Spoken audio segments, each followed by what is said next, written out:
Shri Balaji senior secondary school Kagdana admissions open हो चुके हैं। क्लास प्री नर्सरी से क्लास 12th तक के स्टूडेंट्स के लिए arts, commerce and science stream में excellent campus, CBSE affiliated, board परीक्षाओं में सर्वाधिक मेरिट देने वाला स्कूल, हर तीसरे विद्यार्थी के 90% से ऊपर मार्क्स और हर दूसरे विद्यार्थी के 80% से ऊपर मार्क्स। For admission contact. नमस्कार, स्वागत आपका के हरियाणा पे। मैं हूं आपके साथ रमेश जाखड़ और इस वक्त मैं मौजूद हूं रानिया विधानसभा के गांव फतेहपुरिया नियामत खां में।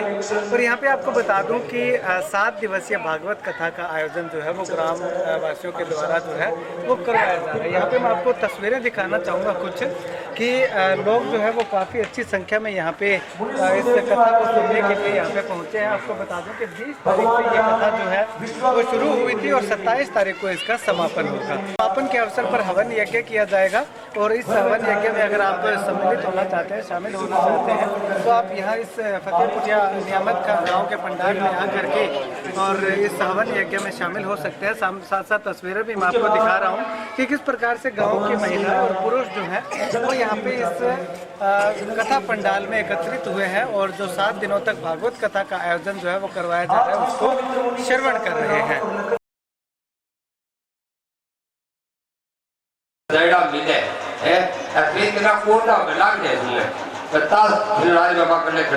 चलिए, अब यहाँ पे कुछ गांव के लोग और कमेटी के सदस्य जो है वो मेरे साथ मौजूद है, उनसे बातचीत करते हैं। सर, अगर बात करें तो ये कथा जो है हर साल आप करवाते हैं या पहली बार या दूसरी बार ये कथा? नहीं, हमारे गांव में लगभग दूसरी बार हुई। पहले जब हुई थी वो हमारे लोगों को याद नहीं है, कई साल पहले हुई थी। उसके बाद हमारी गांव के सहयोग से और खड़ा मंदिर की कमेटी के सदस्यों के द्वारा ये भागवत कथा का आयोजन किया। ठीक है, तो सर क्या कहना चाहेंगे, क्या इस तरह की कथा होनी चाहिए लगातार?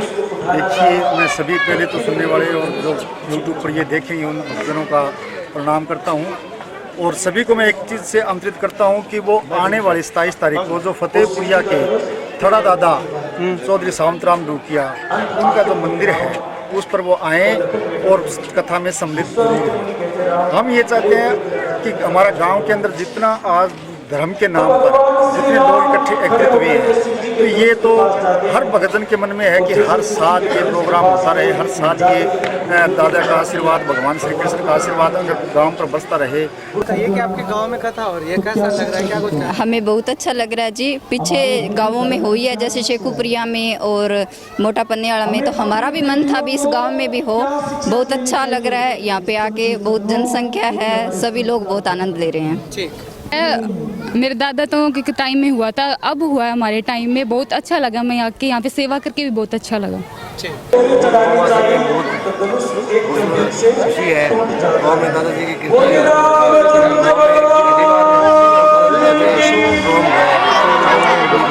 ठीक है। भाई साहब, आप क्या कुछ कहना? जी नहीं, बहुत खुशी है जी। पूरा काम का शौक अच्छा, फुल आनंद है गाँव में, खूब है जी। अच्छी बात है, बहुत बढ़िया, आगे भी होता रहेगा।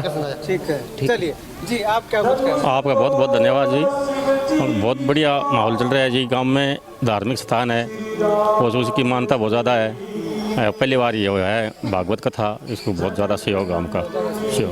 पहली बार कथा होने से गांव के लोगों में काफ़ी उत्साह हमें देखने को मिल रहा है। भाई साहब, आप क्या कुछ कहना चाहेंगे?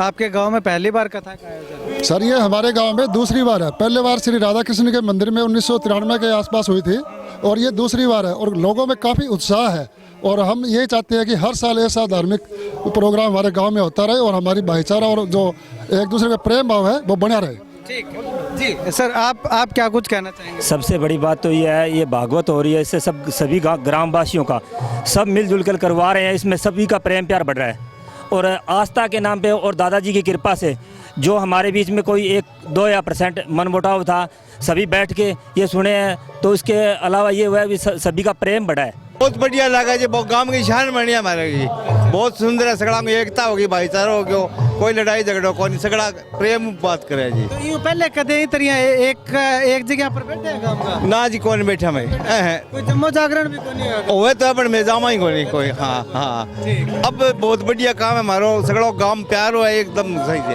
ठीक, शुक्रिया बातचीत के लिए। भागवत कथा क्या होती है, वो मैंने आपको बहुत सारी इस पे डिटेल जो है वो जो यहाँ पे शास्त्री जी आते हैं उनसे भी बातचीत करवाई कि आखिर क्या होती है। यानी कि सभी कथाओं का एक सार भागवत को माना गया है, कहा गया है। और ये भागवत कथा करवाने का मुख्य उद्देश्य क्या होता है, अभी अभी इन ताऊजी ने बताया कि गांव के लोग इतनी ज़्यादा संख्या में कभी एक स्थान पर एकत्रित नहीं हुए। तो ऐसे में जब भागवत होती है सांझी जगह पे मंदिर के अंदर, जब भागवत होती है तो यहाँ पे पूरे गांव के लोग, पुरुष और महिलाएं और बच्चे जो हैं वो एक जगह पे एकत्रित होते हैं और आपसी में प्रेम प्यार की जो भावना है, भाईचारा है, वो बढ़ता है। ये एक कारण यही भी है भागवत आयोजित करवाने का कि गांव के लोगों का आपसी भाईचारा बढ़ता है। अब अगर बात करूं तो गांव फतेहपुर या नियामत खां में 1990 या 93 में एक बार कथा हुई थी, वो किसी भले समय में, लेकिन उसके बाद लगातार 30 साल के लगभग का समय हो चुका है, लेकिन भागवत कथा का आयोजन नहीं हुआ। तो ऐसे में इतने लंबे समय अंतराल के बाद जब यहाँ पे कथा का आयोजन जो हुआ है तो गांव के लोगों में एक खुशी की लहर है, एक उमंग हमें दिखाई दी है। तो ऐसे में आप सब लोगों से भी अनुरोध है कि आपके अगर गाँव के अंदर इस तरह के कार्यक्रम आयोजित नहीं होते हैं तो ये कार्यक्रम आयोजित करवाइएगा। इससे क्या होता है कि गौशाला के अंदर या मंदिर प्रांगण के अंदर आप इस तरह के कार्यक्रम का आयोजन करवाएंगे तो एक तो भाईचारा बढ़ेगा और दूसरे जिस संस्थान के अंदर आप ये आयोजित करवाएंगे उस संस्थान को वित्तीय बजट जो भी है उसका थोड़ा सा इंक्रीज होगा, यानी कि कुछ आर्थिक सहायता भी मिलेगी। तो गांव के लोगों में काफ़ी उत्साह हमें देखने को मिला है। काफ़ी समय अंतराल के बाद इस कथा के आयोजन से पूरे गांव के लोग काफ़ी खुश दिखाई दिए हैं। आपका क्या कुछ कहना है इस वीडियो के बारे में कमेंट करके ज़रूर बताइएगा। कैमरा सहयोगी मुकेश गुदारा के साथ रमेश जाखड़ के हरियाणा।